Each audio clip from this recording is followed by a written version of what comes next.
Police Chief lays out what could happen to his department.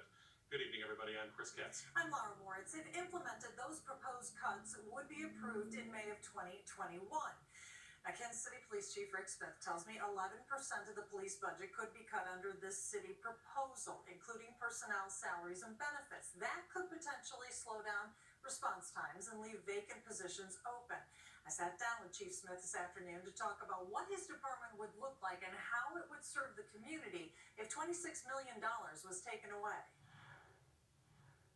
With budget cuts of this significance, all that could be in jeopardy. Chief Rick Smith's department has faced a lot of challenges in 2020. From the pandemic to the protests against his department, the now proposed 11% cut to his budget, roughly $26 million, he says is simply devastating. With 90% of our budget being salaries and benefits, there's no way we get to that number without affecting employees on the job, and whether that's hires that are potentially coming or people that are already on the job. One of the 5 changes to the department protesters demanded: better community policing, which includes school resource officers.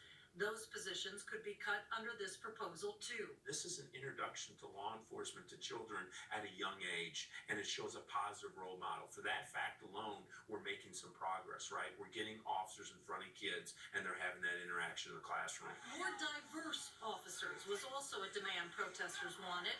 There's been a hiring freeze that now could continue into 2021. We have made strides in trying to recruit the caliber of people we need, plus reflect the community, right? Those are the challenges we have. And so when we get a class that's 50% minority, we were ecstatic that we're headed down that road. There could be no positions for those new officers on the Kansas City Police Department through next year.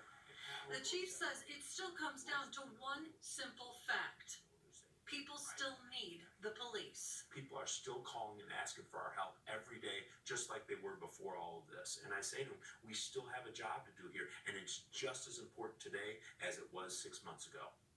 Now, tonight, Mayor Quentin Lucas says he's not advocating cutting positions or patrol stations. He says there are many solutions to explore to address long-term budget issues. And the mayor is talking about another plan to prevent crime in Kansas City, Missouri. Mayor Lucas says it'll focus on 4 things: prevention, intervention, enforcement, and administrative reform. You can disagree with 1,000 things that any of us do, but work with us to make this community safer. I will listen to your ideas. We will all listen to your ideas. That's why we're coming together. The city is scheduling town hall meetings, beginning with a neighborhood walking tour tomorrow at 5:30. Future meetings will focus on elements of the plan, with the possibility of more meetings to come. Just 3 tips. That is all Kansas City, Missouri police detectives have gotten in the killing of 1-year-old Tyrone Payton. KMBC Night's Brian Johnson now with the latest on what's being done to again raise awareness and solve this case.